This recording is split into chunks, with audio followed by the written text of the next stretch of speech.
এই টাকাটা রেখে একটা বড় কিছু কাজ করা যেতে পারে, আর ওইটাই বলা ছিল।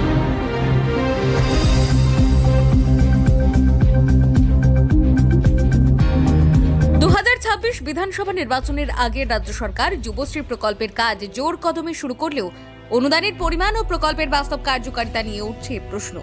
সোমবার পুরুলিয়ার বলরামপুর ব্লকে আবেদনকারীদের ভিড় দেখা গেলেও অনেকেই মনে করছেন মাসিক 1,500 টাকা অনুদান বর্তমান বাজার দরে অপ্রতুল।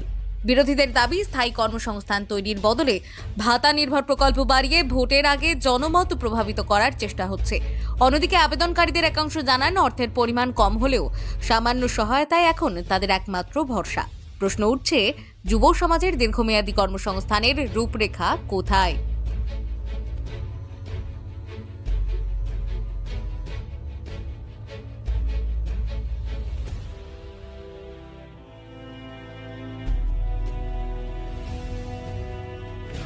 এতে দেখো মানে যাদের মা বাবাদের একটু মানে ইনকামটা একটু কম আছে তাদের আর কি টিউশন ফিস দিতে এরকম সব কিছুই মানে নিজের কিছু দোকানে সামান টামান কিনতে এরকম আর কি ছোট ছোট কাজে এগুলো সাহায্য করবে আর কি। এই টাকাগুলো এমন নয় যে এটা একটা হিউজ পরিমাণের টাকা, তো টিউশন ফিস এরকম ছোট ছোট জিনিস মানে আমার যেটা মনে হয় যে এই টাকাটার বদলে যদি কিছু মানুষদেরকে মানে যারা একটু মানে পড়াশোনায় ভালো আছে, যার যোগ্যতা আছে, তাদের জন্য কাজ দেওয়াটা অ্যাকচুয়ালি ভালো হতো আর কি।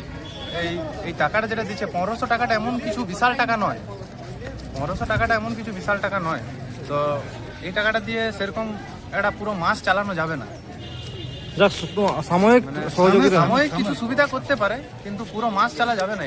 এটা যদি আশায় যদি কেউ ভাবে যে আমি 1500 টাকা তো পাচ্ছি মাসে মাসে, আমি কাজ বাজ করবো না, এটা মাথা থেকে প্রথমে মানুষদেরকে হাঁটাতে হবে। 1500 টাকাটা বিশাল কিছু টাকা লয় এমন, ঠিক আছে? তো যেহেতু বেকার ভাতা দিচ্ছে ঠিক আছে, কিন্তু এই টাকাটার জন্য যে সারা জীবন বেকারে থেকে যাব এটা মাথায় রাখলে কিছু সুব্রত মন্ডল, বাড়ি বাড়ি বলরামপুরে। আপনার বাড়ি? রাঙাড়ি।